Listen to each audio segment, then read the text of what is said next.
Sincèrement, pas totalement. Elle n'a accès qu'aux soins de santé si elle a obtenu l'aide médicale urgente. C'est vraiment le seul droit qu'elle a pour pouvoir se rendre en milieu hospitalier ou chez un médecin.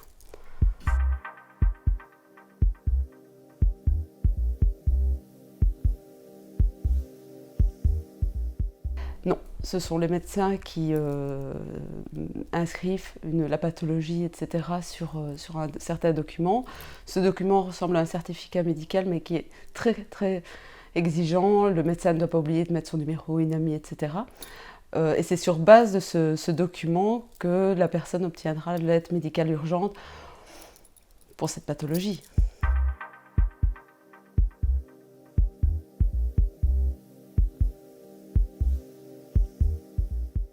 Les médecins ont-ils conscience de toute cette démarche? Je dirais non.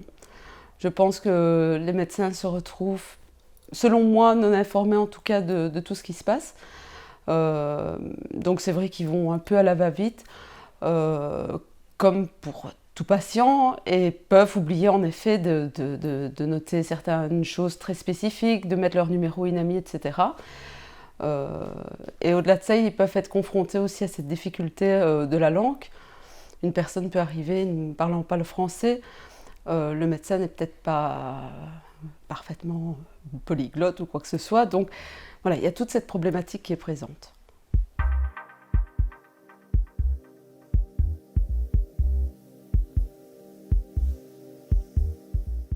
Alors selon moi, la procédure est loin d'être facile d'accès.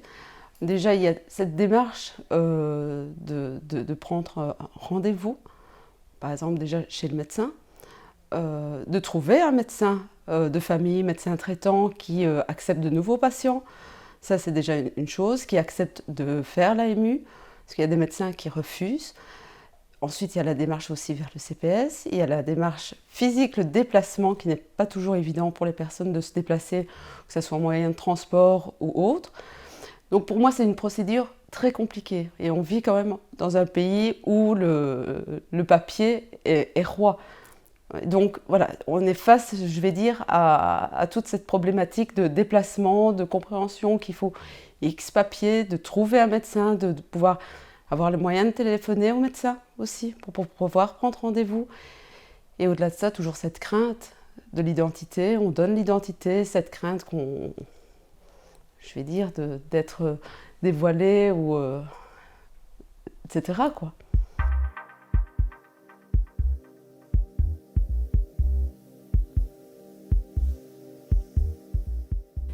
Alors sur l'aspect juridique, une conséquence de l'AMU, non, légalement non, mais c'est une crainte qui est purement personnelle chez les personnes et qui peut être compréhensible.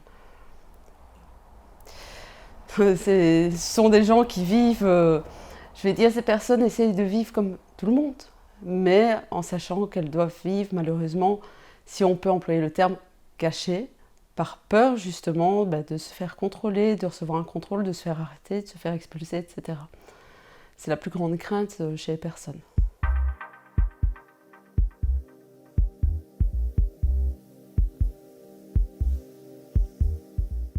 Alors une anecdote, oui. C'est une anecdote qui date d'il y a quelques années. J'avais un monsieur qui devait introduire sa demande d'aide médicale urgente auprès du CPS. Et son assistante sociale ne voulait absolument pas. Et donc, cette anecdote en question, c'était de toujours rappeler l'article de loi, l'assistante sociale, lui rappelant que l'aide médicale urgente est un droit octroyé aux personnes sans papier. Donc voilà, peut être face aussi à des gens, du personnel CPS ou autres, qui soit ne connaissent pas correctement l'aspect juridique, ou pour quelle que soit la raison, enfin peut-être cette zèle. Voilà. Monsieur a obtenu son AMU sans problème, mais ça a dû être la démarche de rappeler le cadre légal de la loi.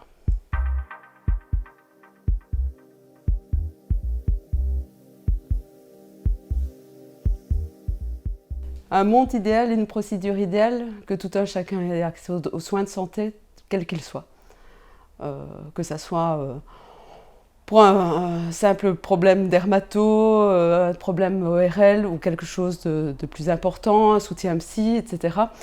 Je pense que ça, c'est pour moi l'ouverture aux soins de santé pour tout un chacun.